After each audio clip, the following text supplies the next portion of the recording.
मनहूस या एक वरदान। एक बेटी की कहानी। बेटियां जीवन की आधार होती हैं। उनसे ही तो समाज आगे बढ़ता है और उनसे ही रिश्तों को पहचान मिलती है। फिर भी हमारे समाज में कई लोग बेटियों के प्रति बुरी सोच रखते हैं।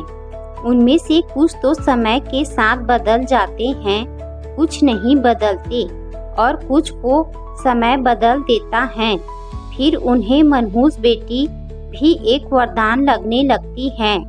बेटी एक वरदान है, यही संदेश दे रही है हमारी यह कहानी। मनहूस या वरदान। लाडो उनकी बड़ी बेटी थी, लेकिन लाड सारा वो अपने छोटे बेटे को करते थे। लाडो के माँ बाप पहले लड़का चाहते थे, मगर ऊपर वाले को कुछ और ही मंजूर था और भेज दिया उनके घर लाडो को। जब लाडो का जन्म हुआ तो कर्जदार उसके पिता को उठा कर ले गए थे। इस वजह से माँ उसे मनहूस मानने लगी, मगर यह मनहूसियत बस उसकी सोच भर में थी। उसी दिन उसके पिता की लॉटरी लगी और उनका सारा कर्जा उतार दिया गया। लेकिन ये तो भगवान ने किया था। लाडो कहाँ कोई पूछ रहा था। फिर 2 साल बाद उसके भाई का जन्म हुआ। भाई जिसका नाम अजय रखा गया था। उसका ये नाम लाडो ने तब सच कर दिखाया जब मौत उस पर जीत प्राप्त न कर सकी। 5वां जन्मदिन था। जन्मदिन की तैयारियां करते समय अचानक घर में आग लग गई। सब लोग भागकर घर से बाहर आ गए, लेकिन अजय और लाडो का कुछ पता न था। अचानक लाडो घर से बाहर आती दिखी। अपने से बस थोड़े से छोटे भाई को मुश्किल से वो उठा पा रही थी, लेकिन फिर भी वो उसे बचाकर ले आई। ऐसी ही कुछ और घटनाएं भी हुई, लेकिन लाडो आज भी उनके लिए मनहूस ही थी। लाडो 20 साल की हो चुकी थी। एक दिन अचानक उसे तेज बुखार हुआ।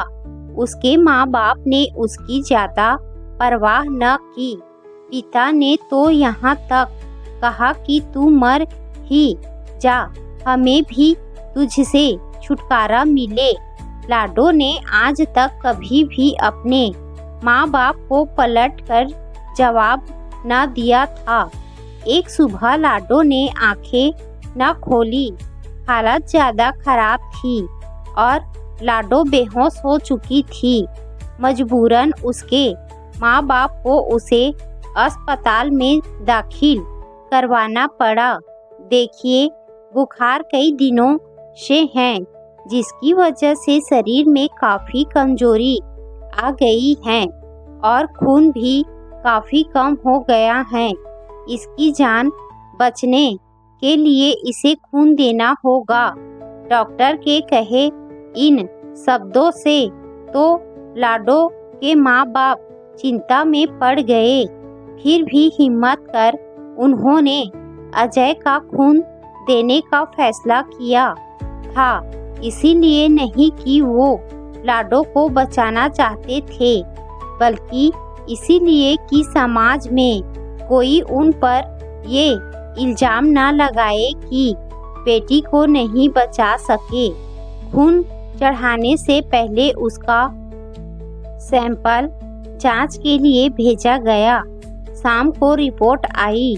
डॉक्टर ने रिपोर्ट पढ़ते हुए लाडो के माँ बाप से कहा, आपकी बेटी का बीमार होना आपके लिए वरदान साबित हुआ है।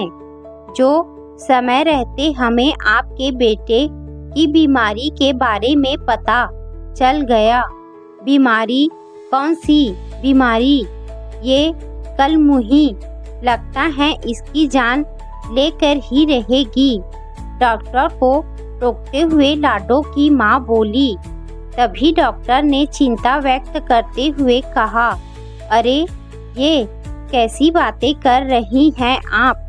आपको पता है यदि लाडो बीमार ना होती तो आपके बेटे की इस बीमारी के बारे में किसी को पता ही ना चलता। इसे हेपेटाइटिस सी है जिसके लक्षण पता नहीं चलते और इंसान का लीवर धीरे धीरे काम करना बंद कर देता है जिससे इंसान की मौत हो जाती है। डॉक्टर साहब, तो क्या हमारा अजय भी? अजय के पिता ने उदास होते हुए डॉक्टर से पूछा तो डॉक्टर ने तसल्ली देते हुए कहा, देखिए, अगर हेपेटाइटिस सी बीमारी का पता देरी से चले तो रोगी को बचाना मुश्किल हो जाता है, लेकिन पहले पता चल जाने पर उसे आसानी से बचाया जा सकता है। और अजय की इस बीमारी की अभी तो शुरुआत है। यदि लाडो की तबीयत खराब न होती तो शायद अजय की इस बीमारी का पता न चलता। आपकी बेटी ने तो आपके बेटे की जान बचाई है। लाडो के माँ बाप ऐसी स्थिति में थे जहाँ अब वो अपनी गलती जानते थे, लेकिन वो गलती मान लेने की उनमें हिम्मत न थी। लाडो के बचपन से लेकर अब तक हुई सब घटनाएं उनकी आंखों के सामने हो ली थी।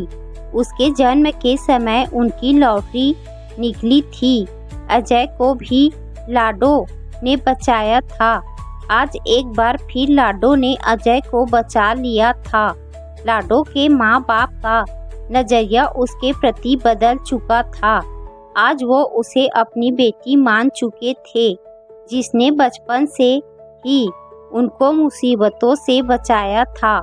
लेकिन अफसोस, हमारे समाज में आज भी न जाने कितनी लाडो का कत्ल गर्भ में ही कर दिया जाता है और कितनी ही को वो जिंदगी नसीब नहीं होती जो एक बेटी को होनी चाहिए। ये तो इंसान की फितरत है कि वो किसी में अच्छाई कम और बुराई ज़्यादा देखता है, परंतु यदि हम हर चीज़ में अच्छाई देखना शुरू कर दे तो जिंदगी कितनी खुशहाल हो जाए।